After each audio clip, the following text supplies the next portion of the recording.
Bismillahirrahmanirrahim, setiap pencapaian dimulai dari keputusan untuk mencoba.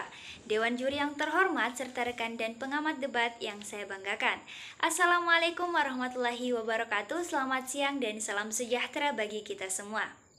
Mengawali perdebatan kita pada kesempatan kali ini, izinkanlah saya untuk memperkenalkan anggota dari tim Pro. Saya sendiri Nurhaida selaku pembicara pertama yang akan mendefinisikan mosi serta memberikan argumentasi dasar. Selanjutnya ada Bahaduddin Amin selaku pembicara kedua yang akan melanjutkan bangunan argumentasi serta memberikan fakta-fakta terkait. Dan yang terakhir ada Rini Anggraini selaku pembicara ketiga yang akan merekonstruksi kembali bangunan argumentasi yang telah disampaikan sebelumnya. Dewan juri yang terhormat, pada kesempatan kali ini kita akan memperdebatkan mosi terkait ekspor benih lobster, yang mana kami berada pada posisi pro sehingga secara tegas kami menyatakan setuju dengan adanya kebijakan ekspor benih lobster. Dalam mosi ini terdapat dua unsur penting. Yang pertama terkait ekspor. Dalam Undang-Undang Nomor 7 Tahun 2014 terkait perdagangan, ekspor didefinisikan sebagai suatu kegiatan pengeluaran barang dari suatu daerah. Selanjutnya adalah benih lobster, di mana benih lobster ini merupakan hasil penetasan telur lobster dewasa yang kemudian siap untuk dikembangbiakan. Dewan juri yang terhormat, Indonesia adalah negara maritim dengan kekayaan sumber daya alam yang sangat melimpah. Salah satunya adalah benih lobster. Mengutip pernyataan dari Dewan Penasehat Himpunan Nelayan Seluruh Indonesia, Bambang Haryo Soekartono menyatakan bahwa potensi benur lobster di Indonesia mencapai 2-3 miliar per tahun. Nah, yang menjadi permasalahan utama saat ini adalah bagaimana cara pemerintah untuk memaksimalkan eligibilitas pemanfaatan benih yang sangat melimpah ini. Salah satu jalur tempuh pemanfaatannya adalah dengan melakukan kegiatan ekspor demi mewujudkan kesejahteraan bersama, utamanya para petani lobster. Keberpihakan kami terhadap mosi dilandasi dengan beberapa argumentasi. Yang pertama berkaitan dengan landasan filosofis.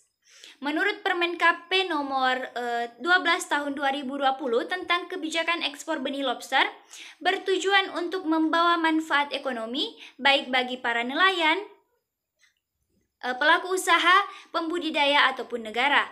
Dan yang kedua berkaitan dengan landasan normatif, di mana kebijakan ekspor ini tidak dilakukan serta-merta secara bebas, sehingga kelestarian dari benih lobster akan tetap terjaga.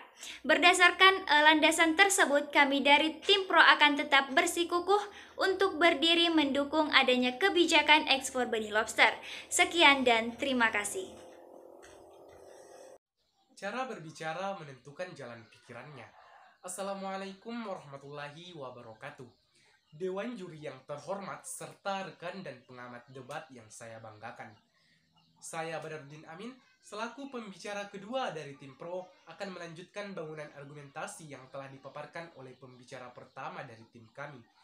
Pada kesempatan kali ini, kami sekali lagi menyatakan sikap setuju terhadap mosi yang diperdebatkan pada kesempatan kali ini, yaitu tentang ekspor benih lobster, yang dimana bentuk dukungan kami terhadap hal ini akan kami elaborasikan dengan beberapa argumentasi sebagai berikut. Argumen saya yang pertama, mengutip dari data melimpahnya benih lobster, sebagaimana telah disampaikan oleh pembicara pertama dari tim kami, hal ini sangat berbanding lurus dengan kegiatan ekspor benih lobster.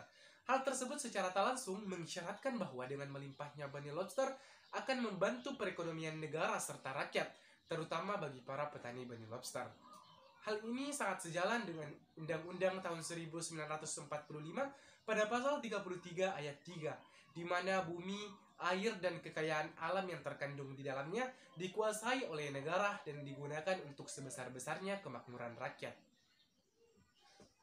Argumentasi saya yang kedua, mengutip pernyataan Bapak Mita Sabri, staf khusus Menteri Kelautan dan Perikanan, yang menginformasikan bahwa benih lobster yang dilepas di alam bebas ternyata survival rate-nya kurang dari 1%.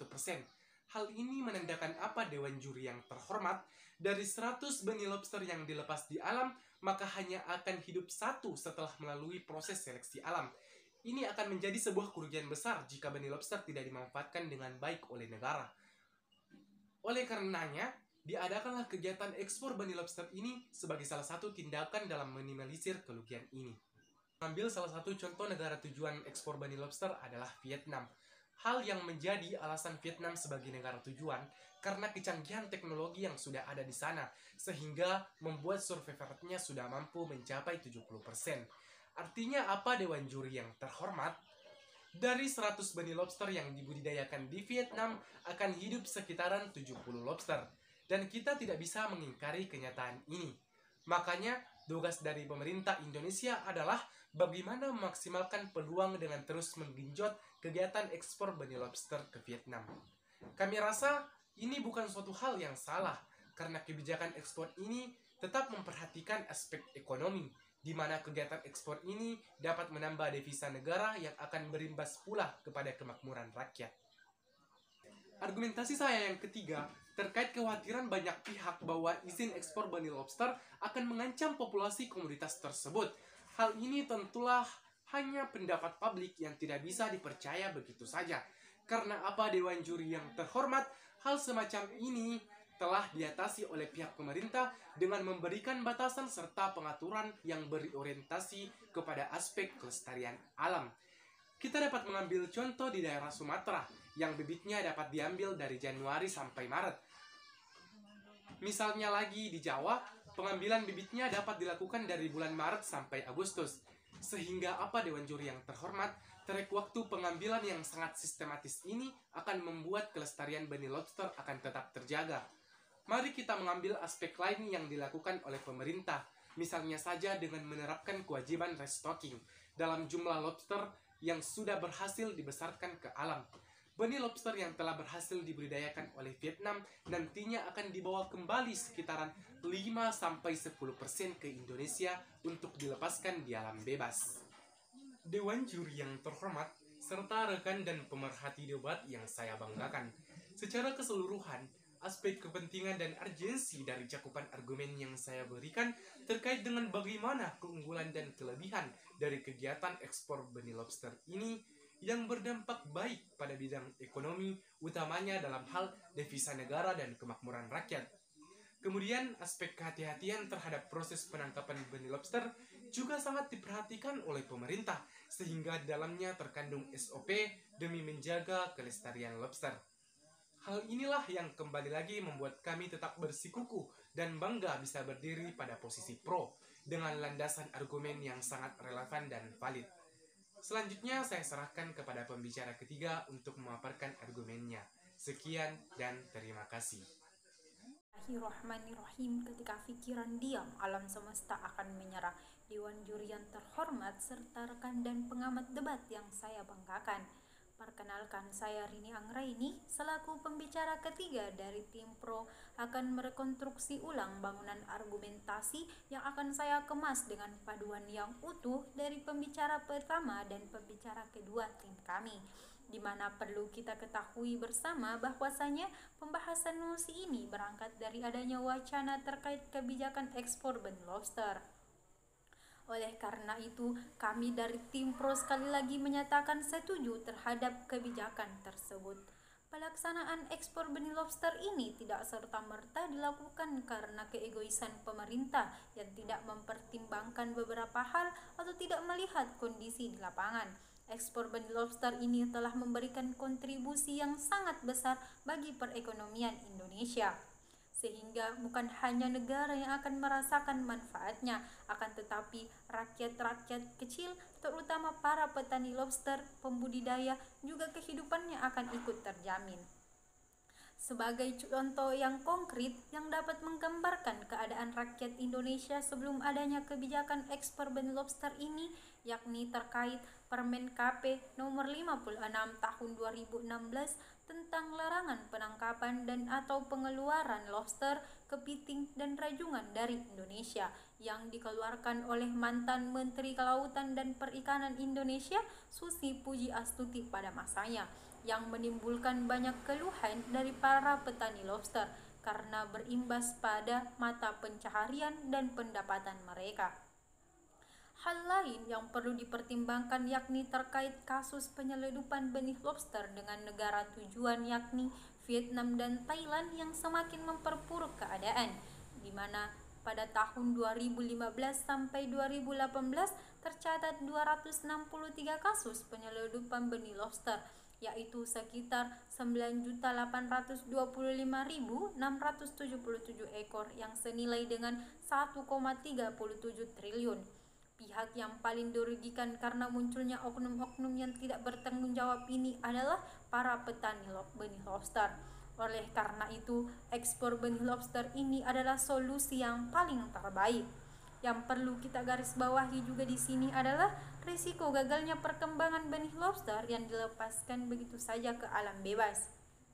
Berdasarkan fakta yang telah disampaikan oleh pembicara pertama dan pembicara kedua kami, bahwasanya dari 100 benih lobster yang dilepaskan ke alam, kemungkinan besar yang dapat bertahan hidup hanya 1 ekor.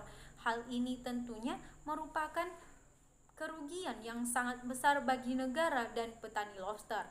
Kemudian kita bandingkan dengan kegiatan ekspor benih lobster itu sendiri, misal ke negara Vietnam, yang ternyata dari 100 ekor benih lobster bisa bertahan hidup sekitar 70 ekor karena kecanggihan teknologi yang sudah ada.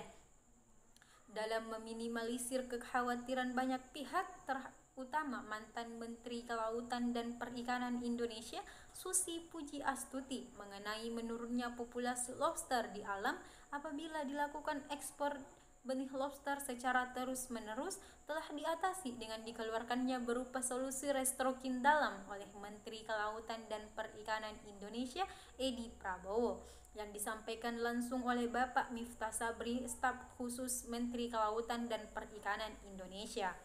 Benih lobster yang telah berhasil dibudidayakan oleh Vietnam akan dibawa sekitar 5% kembali ke Indonesia untuk dilepaskan ke alam bebas dengan kualitas yang lebih kuat.